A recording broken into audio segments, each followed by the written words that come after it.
오늘 함께 말씀 나누실 텐데 룻기 4장 13절에서 22절까지 한 절씩 교대로 읽겠습니다. 이에 보아스가 룻을 맞이하여 아내로 삼고 그에게 들어갔더니 여호와께서 그에게 임신하게 하심으로 그가 아들을 낳은지라. 여인들이 나오미에게 이르되 찬송할지로다. 여호와께서 오늘 내게 기업 물을 자가 없게 하지 아니하셨도다. 이 아이의 이름이 이스라엘 중에 유명하게 되기를 원하노라. 이는 내 생명의 회복자이며 내 노년의 봉양자라.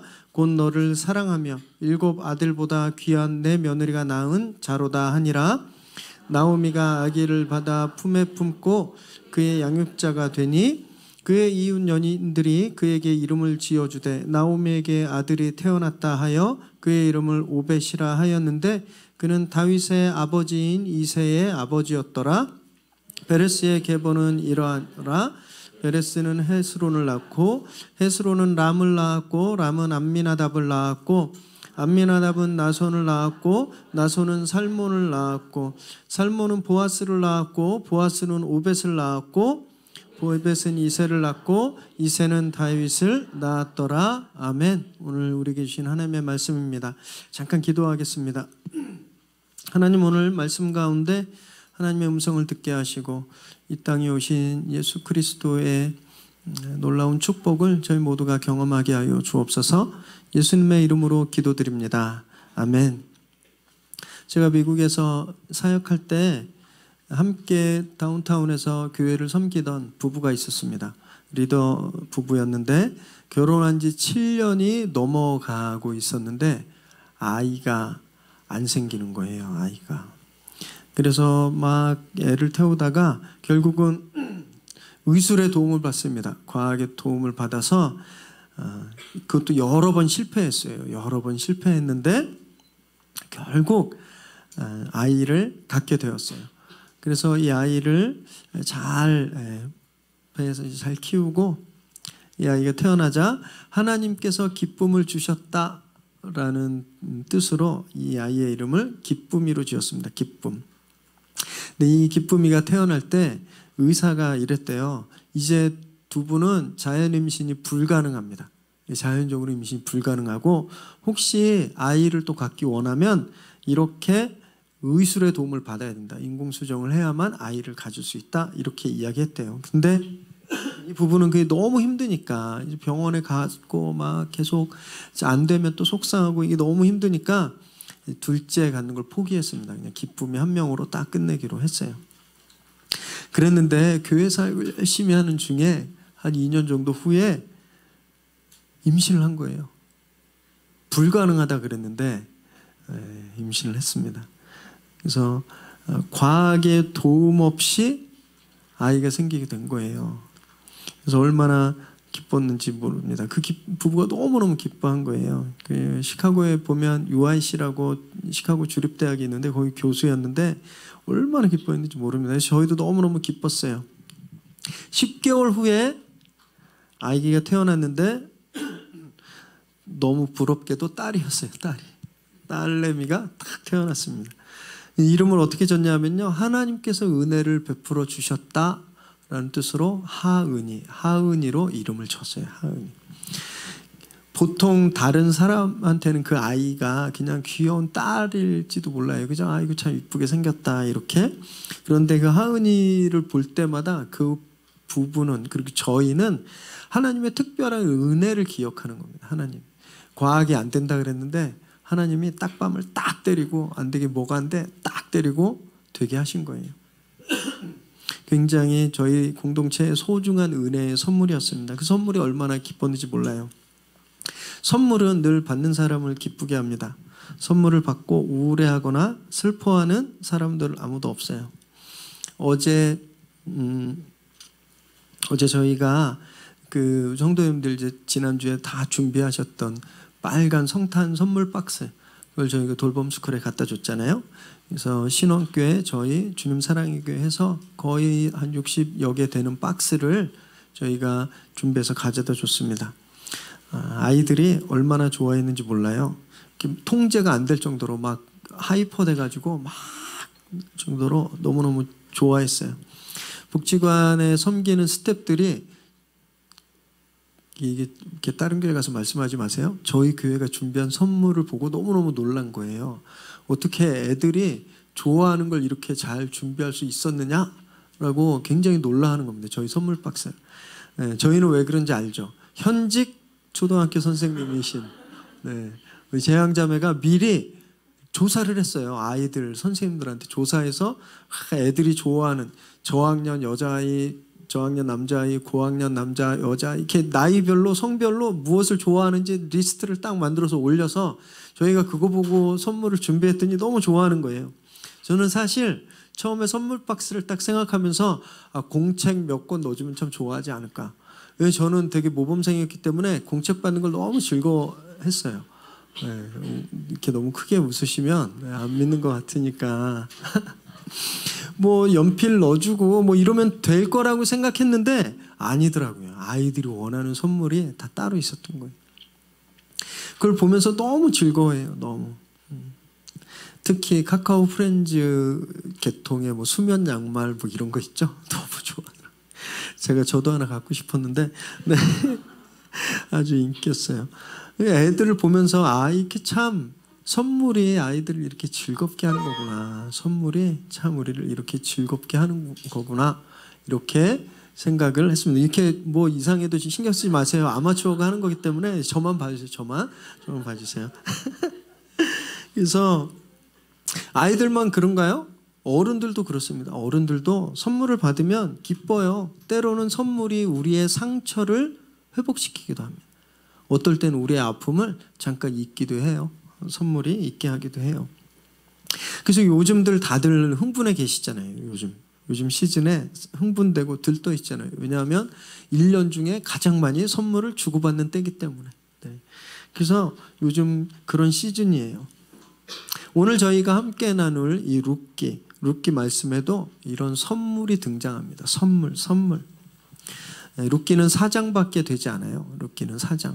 성경에서도 굉장히 짧은 책 중에 하나인데 그럼에도 불구하고 엄청난 반전과 묵직한 메시지가 들어있는 책입니다. 그래서 굉장히 중요한 책 중에 하나예요.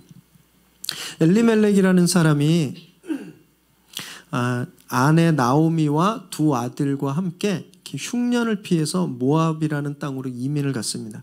요즘으로 말하면 한국이 너무너무 먹기 힘들어서 일본으로 이민 가거나 미국으로 이민 가는 그런 케이스였어요. 그런데 거기서 너무 고생을 많이 했는지 엘리멜렉이 죽은 거예요. 아빠가 죽게 되었어요. 그리고 남겨진 두 아들이 그곳에서 현지 모압 여인들과 결혼을 했습니다. 모압의 여인과 결혼을 했어요.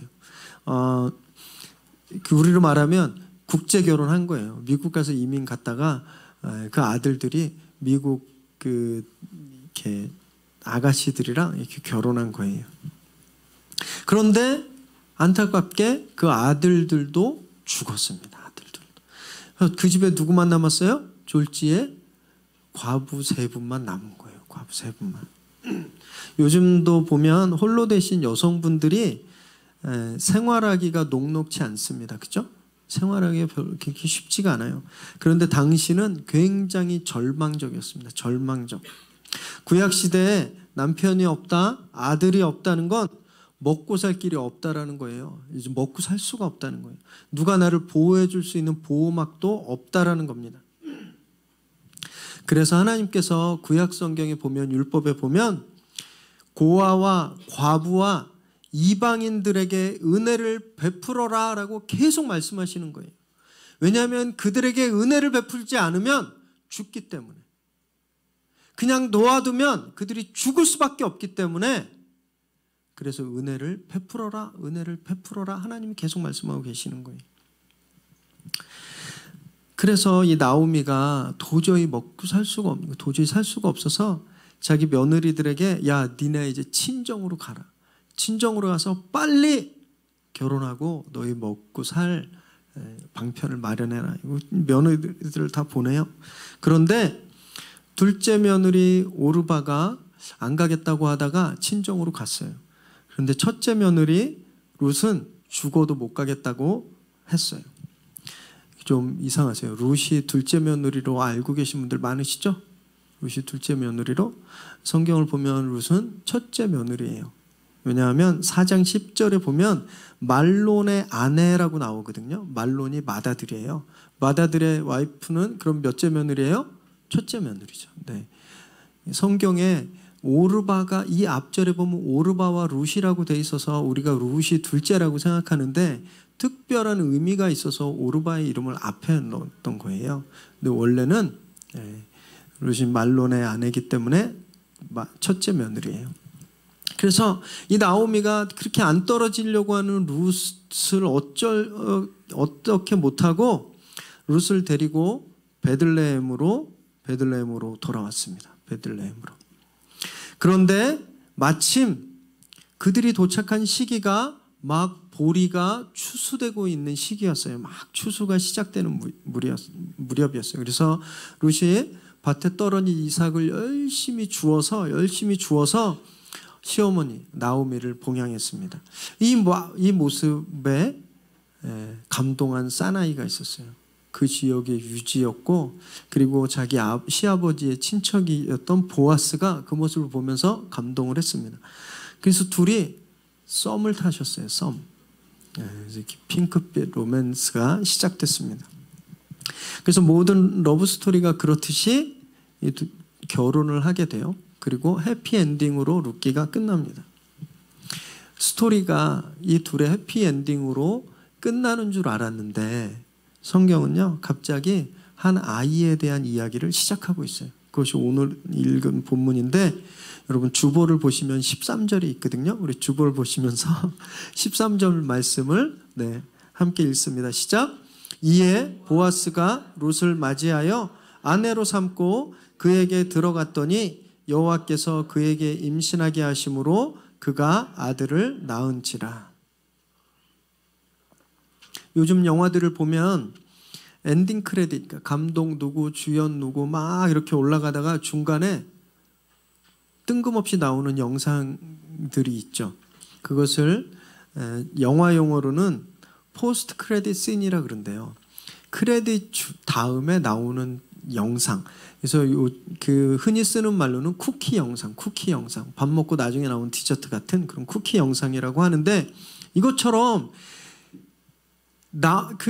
룻과 보아스의 러브 스토리가 다 진행되고 이 둘이 결혼하면서 이야기가 끝났어요. 그런데 이야기가 영화가 다 결론이 났는데 갑자기 영화의 쿠키 영상처럼 아이에 대한 이야기가 시작되고 있는 거예요. 참 이상했어요. 이미 룻은 보아스와 결혼함으로 그 믿음에 대한 보상을 받았거든요. 시어머니를 정성을 다해서 섬긴 그 대가를 이미 얻었어요. 이 둘이 만나서 결혼함으로 스토리가 해피엔딩. 그게 뭐예요? 즐겁게 끝나는 거예요. 스토리가 엔딩이어야 되는데 왜 성경은 거기서 스토리를 마감하지 않고 아이의 이야기를 시작하고 있을까요? 왜 그런지 아세요? 룻기의 주인공이 이 아이이기 때문에 그래요. 룻기의 진짜 주인공이 이 아이이기 때문에 이 아이의 이야기를 시작하지 않을 수 없는 거예요. 14절 말씀을 우리 읽습니다. 14절 시작. 여인들이 나오미에게 이르되 찬송할지로다 여호와께서 오늘 내게 기업 물을 자가 없게 하지 아니하셨도다. 이 아이의 이름이 이스라엘 중에 유명하게 되기를 원하노라. 여기서 기름 물을 자가 없게 하지 아니하셨다. 기업 물을 자를 있게 하셨다라는 뜻이에요.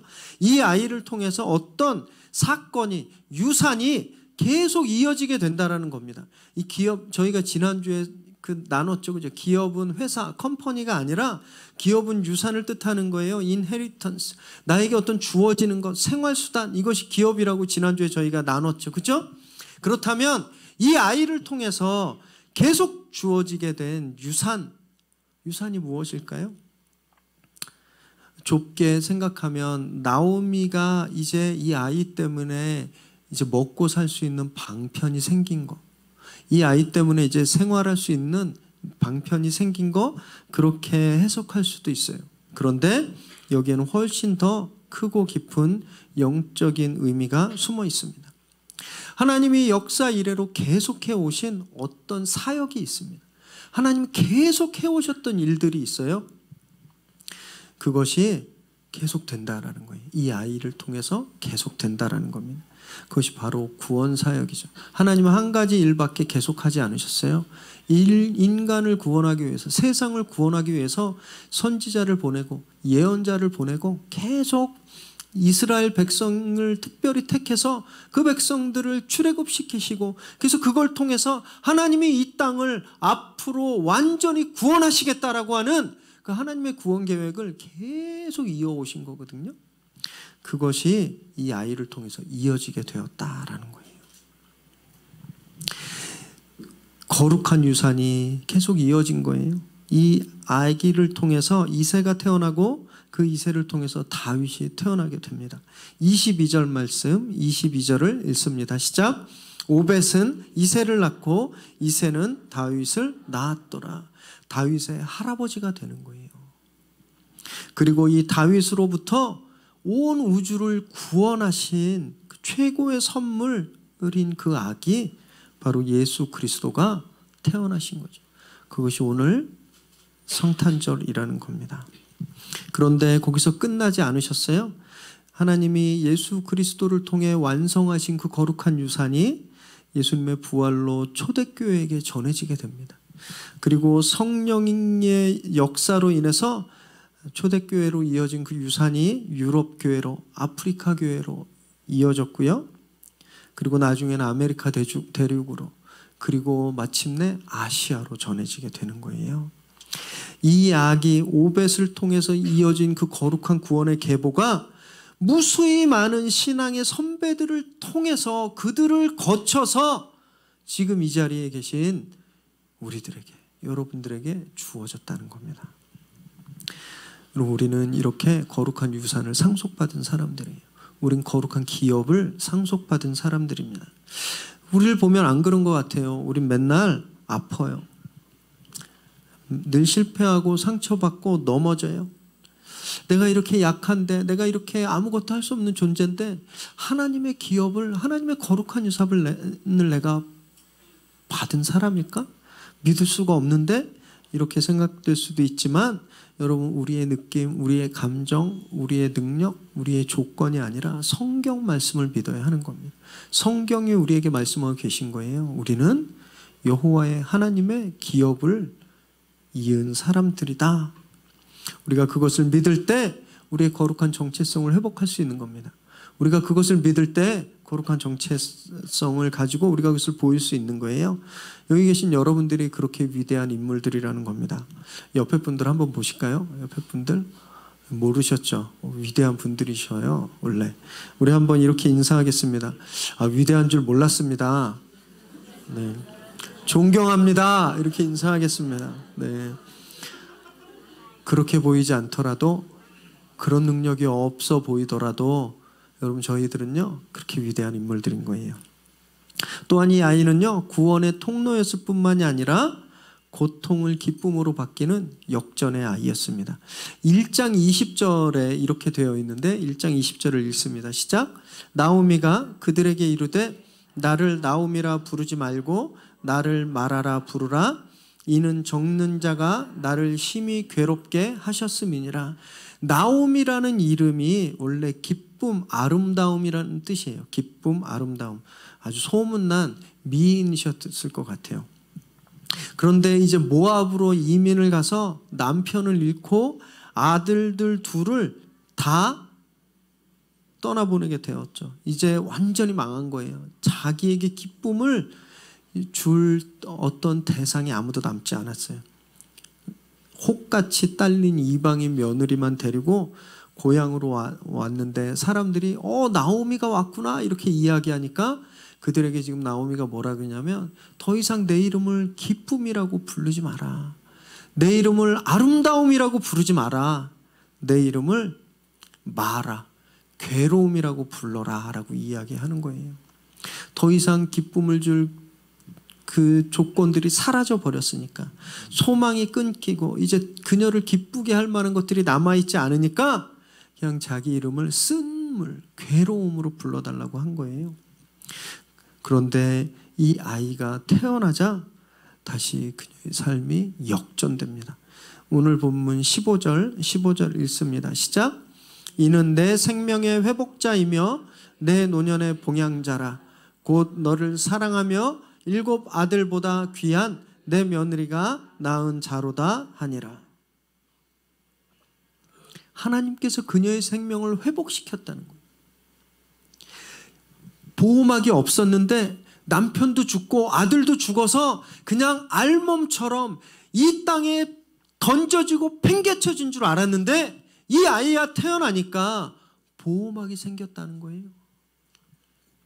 7 아들보다, 여기서 진짜 그 숫자적으로 7명의 아들이 아니라 7, 완전한 아들, 진짜 퍼펙트 선, 아무것도 모자름 없이 그냥 완전한 아들보다 훨씬 귀한 며느리 룻으로 인해서 좀 마라였던, 쓴물이었던 나오미가 기쁨으로 다시 회복된 거예요. 기쁨으로.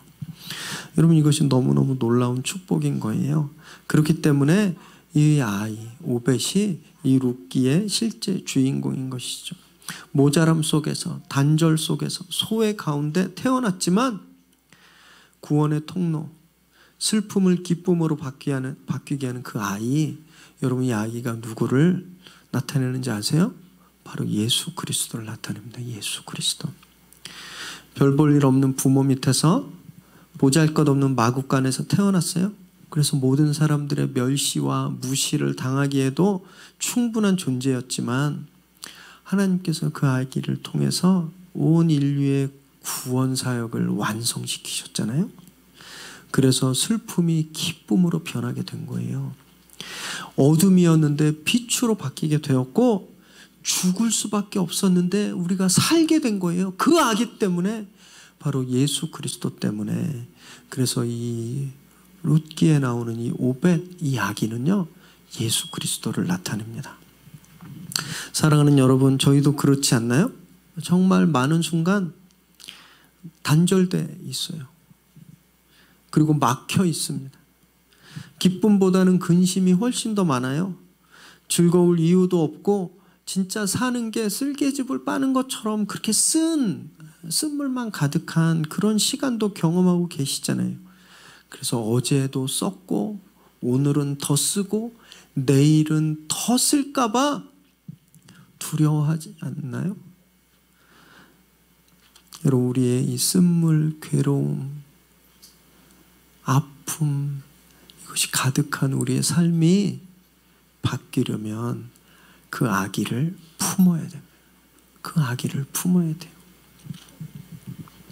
예수 그리스도를 품에 안아야 이 쓴물이 해결될 수 있는 거예요. 여러분, 이 단절된 운명이 바뀔 수 있는 겁니다. 16절, 17절 읽습니다. 시작. 나오미가 아기를 받아 품에 품고 그의 양육자가 되니 그의 이웃 여인들이 그에게 이름을 지어주되 나오미에게 아들이 태어났다 하여 그의 이름을 오벳이라 하였는데 그는 다윗의 아버지인 이새의 아버지였더라. 나오미가 자신의 기쁨이 된 그 아이를 가슴에 품었다고 했어요. 사실 이 아기는 누구예요? 손자입니다. 손자. 그런데 사람들이 나오미가 아들을 낳았구나 할 정도로 그 아기를 사랑했어요. 자신을 회복시킨 그 아기를 자기 목숨처럼 품에 안고 목숨처럼 여긴 거예요. 여러분, 지금 우리가 목숨처럼 품에 안고 있는 것이 무엇인지 한번 생각해 보실까요? 여러분, 무엇을 가장 소중하게 여기고 계세요? 지금 딱 머리에 떠오르는 그것 또는 그 사람, 정말 그 대상들이 우리의 인생을 근심에서 기쁨으로 바꿀 수 있는 건가요? 내가 지금 가장 소중히 품고 있어서 내 목숨보다 더 귀하게 품고 있는 그것이 정말 내 인생을 슬픔에서 기쁨으로, 내 인생을 어둠에서 빛으로 죽음에서 생명으로 바꿀 수 있는 그런 능력이 있는 건가요? 여러분, 그렇지 않아요? 우린 지금 내가 가슴에 품고 있는 것 때문에 가장 큰 아픔을 당하기도 하고 가장 큰 괴로움을 당하기도 하잖아요.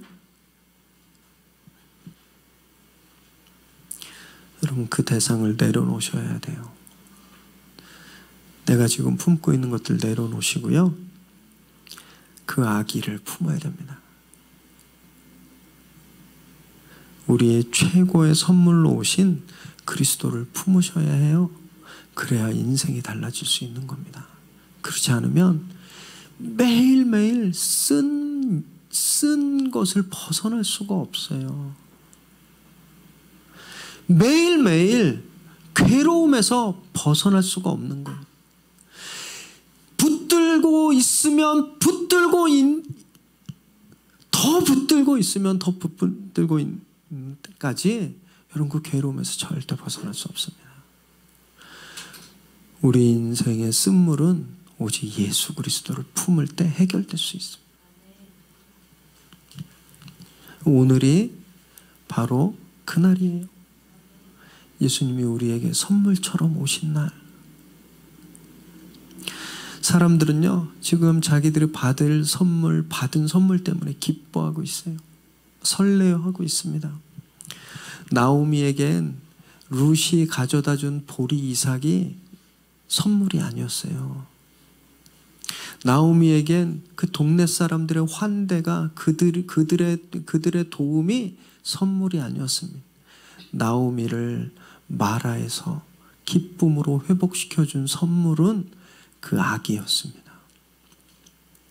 우리 인생을 바꿔주실 분 오직 예수 그리스도밖에 안 계세요. 그분을 품지 않으면 우리 삶은 영원히 어둠에서 벗어날 수 없는 겁니다. 요한복음 3장 16절 안 보고도 다 외우실 수 있죠. 우리 한번 읽습니다. 시작. 하나님이 세상을 이처럼 사랑하사 독생자를 주셨으니 이는 그를 믿는 자마다 멸망하지 않고 영생을 얻게 하려 하심이라. 한 번 더 읽을게요. 시작. 하나님이 세상을 이처럼 사랑하사 독생자를 주셨으니 이는 그를 믿는 자마다 멸망하지 않고 영생을 얻게 하려 하심이라. 아멘. 예수님 안에 생명이 있기 때문에 그렇습니다.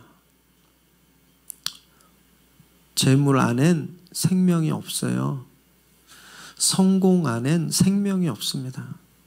권력 안에는 생명이 없어요. 우린 매일매일 보고 있어요. 돈이 얼마나 사람을 죽이는지, 권력이 사람을 얼마나 망하게 하는지, 힘이 얼마나 많은 사람들을 죽이는지 우린 똑똑히 눈으로 날마다 보고 있습니다. 여러분, 생명은 오직 예수 그리스도 안에 있습니다. 그 아기, 생명으로 오신 그 아기를 품을 때 우리의 생명이 회복되는 거예요. 성탄절은 그분을 품는 날입니다. 성탄절은요, 옆집 친구가 들뜬다고 그냥 같이 들뜨는 날이 아니에요. 길거리마다 캐롤 울리고 화려하게 꾸며져 있고 평소 갖고 싶었던 것이 박앤세일해서 그래서 설레이는 날이 아니라, 성탄절은 우리의 생명을 역전시킨 예수 그리스도, 그분을 품에 안는 날이기 때문에 우리 영혼이 설레이는 거예요. 오늘 그 아기, 우리를 죽음에서 생명으로 바꾸신 그 아기, 우리를 슬픔에서 기쁨으로 바꾸신 그 아기를 속에 깊게 품으시게 되길 주님의 이름으로 축원합니다. 그래서 이 예수 그리스도의 계절에 영생의 선물로 오신 예수 그리스도가 저와 여러분을 통해서 이 땅에 증거되기를 주님의 이름으로 축원합니다. 기도하겠습니다.